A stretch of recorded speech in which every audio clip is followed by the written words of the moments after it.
Olá pessoal, tudo bem? Sentiram saudades? Esse vai ser o 13º vídeo da nossa série dos Fundamentos de Impressão 3D. Neste vídeo nós vamos abordar os parâmetros relacionados à aderência à mesa, que são parâmetros muito importantes para a gente garantir a fixação da peça à mesa e a qualidade das primeiras camadas. Fiquem comigo e aprendam a diferença entre os principais modos de fixação. E vamos ao vídeo! Ok, pessoal, vamos lá então falar um pouquinho sobre aderência à mesa. Vamos começar aqui com skirt. Se eu pedir para fatiar novamente, então essa parte da impressão depois ela será descartada e ela serve única e exclusivamente para estabilização do fluxo, certo? Porque a gente tem uma primeira camada da peça mesmo melhor impressa. Então como é que vai funcionar isso? Ele vai imprimir primeiro essas linhas e depois ele vai fazer a impressão dessa primeira camada da peça. Nesse momento, a ideia é que a gente já tenha um fluxo estabilizado, temperatura bem estabilizada, né? Então a qualidade dessa impressão aqui tende a ser melhor, tá bom?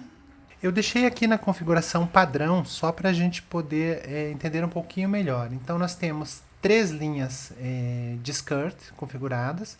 A distância está configurada para 10 milímetros, ou seja, da peça até essas linhas nós teremos essa distância de 10 milímetros e temos também um mínimo comprimento desse skirt que é de 250 milímetros. Por que essa distância é mais importante do que a contagem de linhas? Porque o número de linhas pode resultar numa distância muito pequena, principalmente se a peça for pequena, né? Então a gente não vai ter o tempo necessário para ter essa estabilização da temperatura e do fluxo. Em alguns casos, principalmente quando nós temos peças maiores, essas linhas de skirt elas servem para nos ajudar a verificar o nivelamento da mesa. Uma segunda opção que nós temos para a aderência é a opção de brim. O brim funciona um pouquinho diferente, por quê? Porque ele acaba encostando, ele adere um pouquinho na peça e o objetivo dele é fazer o quê? É aumentar a região de contato da peça com a mesa para melhorar a aderência. Certo? Então vocês podem ver aqui é um conjunto de linhas que é impresso ao redor da peça e entra em contato com a peça. O que vai acontecer nesse caso? Essas linhas promovem a aderência à mesa. E o que nós temos de parâmetros? Nós também temos um comprimento mínimo, né, de brim, que tem exatamente a mesma função do comprimento mínimo lá no skirt, que serve para a gente garantir o tempo necessário para a estabilização do fluxo e da temperatura. Nós temos uma largura de brim, né, que aqui foi setada para 4 milímetros. A gente pode ajustar isso em função do tamanho da peça. Para peças menores a gente precisa de uma largura menor. Para peças maiores é interessante a gente ter larguras também maiores, porque nas peças maiores as forças de contração do material tendem a criar o fenômeno de warp, ou seja, a peça vai abaular e vai acabar descolando. A gente pode também configurar essa distância, né, essa largura do brim, por meio da contagem de linhas. Então eu poderia colocar aqui, por exemplo, 15 linhas e pedir para fatiar novamente e nós vamos ter, né, as linhas. Vocês podem ver que nesse caso aqui a largura em milímetros ela ficou desabilitada. Por quê? Porque nós optamos por fazer a configuração pelo número de linhas. Em seguida, nós temos a possibilidade de substituir o suporte pelo brim. O que acontece nesse caso, gente? A região onde seria feita a fixação do suporte é substituída pelo brim. E deem uma olhada o que aconteceu aqui nesse caso em específico. Vocês estão vendo que tem uma distância entre o brim e o suporte, certo? Então nem sempre essa será uma boa opção. Particularmente eu prefiro não substituir, então eu deixo essa opção aqui desabilitada. Para quê? Para que o suporte tenha a base necessária para que ele funcione direito. Na sequência nós temos a opção de fazer o brim apenas para fora. Do que se trata isso? Se eu pedir para habilitar aqui, a gente vai ver o brim normal do lado de fora da peça, porém do lado de dentro, né, nesse perímetro que é interno, nós estamos vendo que não existe brim em contato com a peça. Qual a vantagem de fazer dessa forma, gente? Fica mais fácil para fazer a limpeza depois. Como terceira opção, nós temos o raft. O que é o raft, gente? Se a gente traduzir diretamente do inglês, raft significa jangada. Então, essa jangadinha que está aqui embaixo, gente, é um recurso bem interessante, né, que muita gente acaba não usando, porque afinal de contas ela consome bastante material, mas que resolve a nossa vida quando nós temos peças que têm regiões muito pequenas em contato com a mesa. A tendência desses pequenos pontos de contato é o quê? Descolamento. Então todas aquelas geometrias, né, que sejam geometrias complexas, geometrias que possuam contato com a mesa de forma bastante esparsa, né, por meio de pequenos pontos, nesses casos o raft vai ser essencial para que a gente tenha sucesso na impressão. Então, primeira questão, a margem adicional do raft. Do que se trata, gente? Essa distância que nós temos aqui do lado, ó, então, da borda do raft até a peça, certo? Então essa distância é configurada por esse parâmetro. Então, dependendo da peça que vocês estão imprimindo, será definida essa margem. Para peças pequenas 5 mm, peças maiores 10 ou 15 mm. Em seguida, nós temos o amaciamento do raft, que trata do quê? Quando a gente tem uma região da nossa peça que ela é côncava, a gente vai ter uma curva no raft. E o raio dessa curva aqui é determinado por essa medida. Então, se eu colocasse aqui, por exemplo, 1 milímetro, olha só o que aconteceu. A gente tem agora uma curva bem mais aguda aqui. Então a gente pode amaciar essa curva colocando o valor um pouquinho maior, certo? E a gente vai ter uma curva mais suave. Em alguns casos isso facilita a impressão, em outros não faz a menor diferença. Normalmente eu não mexo nesse parâmetro, mas a gente pode fazer algum ajuste aqui se a gente achar necessário, né? Principalmente se a gente olhar que o ângulo está muito agudo, né? E a gente quer suavizar um pouquinho para talvez facilitar a impressão, a gente pode fazer essa configuração por aqui. Em seguida nós temos o vão aéreo do raft, que trata da distância entre a peça e o raft propriamente dito. É igual lá no suporte que nós temos a distância em Z. Aqui no raft nós vamos ter esse parâmetro, que também é uma distância em Z. E olha só, aqui nesse caso eu configurei para 0,24. Então o que nós vamos ter aqui, gente? Nós vamos ter exatamente uma camada de distância entre a base da minha peça e o raft. Para que serve isso? Para que a gente consiga descolar a peça do raft, gente. Essa distância, né, do raft para a peça, ela tem que ficar ali em torno de 0,2 milímetros, que é a distância ideal para que a gente tenha qualidade na primeira camada, né, na superfície inferior da peça, né, e ao mesmo tempo a gente tenha facilidade de remoção.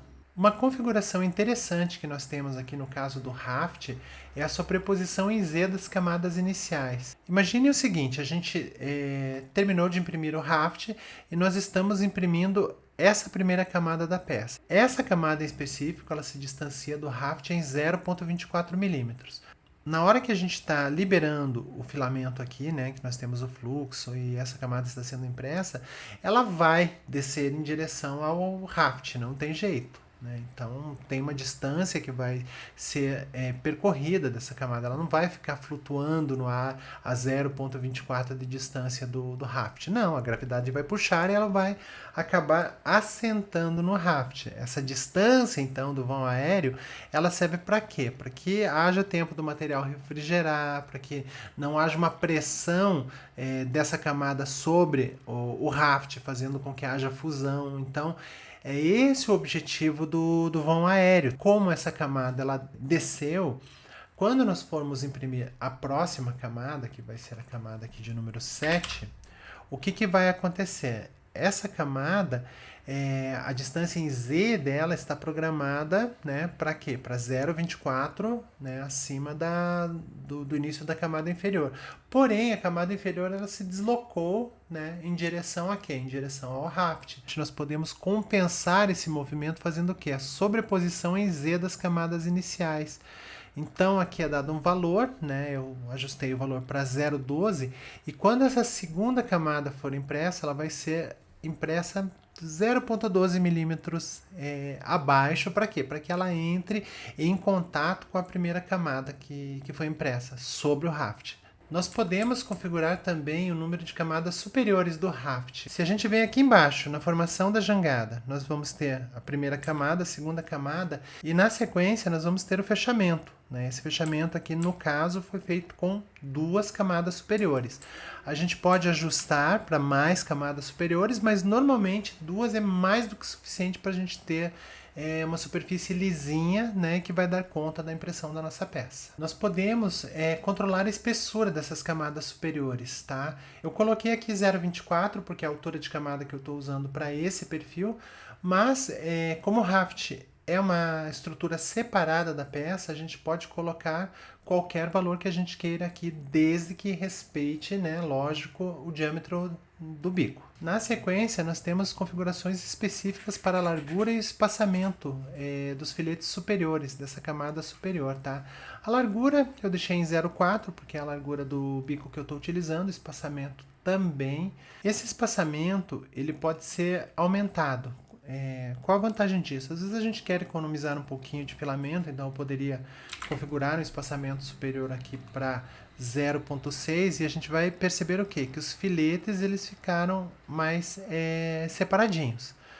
A gente tem que tomar cuidado quando a gente utiliza essa opção de espaçamento. Por quê? Porque se a primeira camada da nossa peça tiver muitos detalhes e detalhes pequenos, pode ser que um dos filetes da nossa primeira camada da peça acabe encaixando em um desses vãos e ele vai descer mais do que o 0,12 lá que a gente havia programado no parâmetro de sobreposição, certo?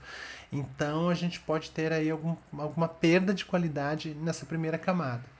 Particularmente eu não recomendo, eu prefiro deixar essas camadas superiores fechadinhas, né, porque daí eu tenho garantia de que a minha peça vai ficar bem assentada.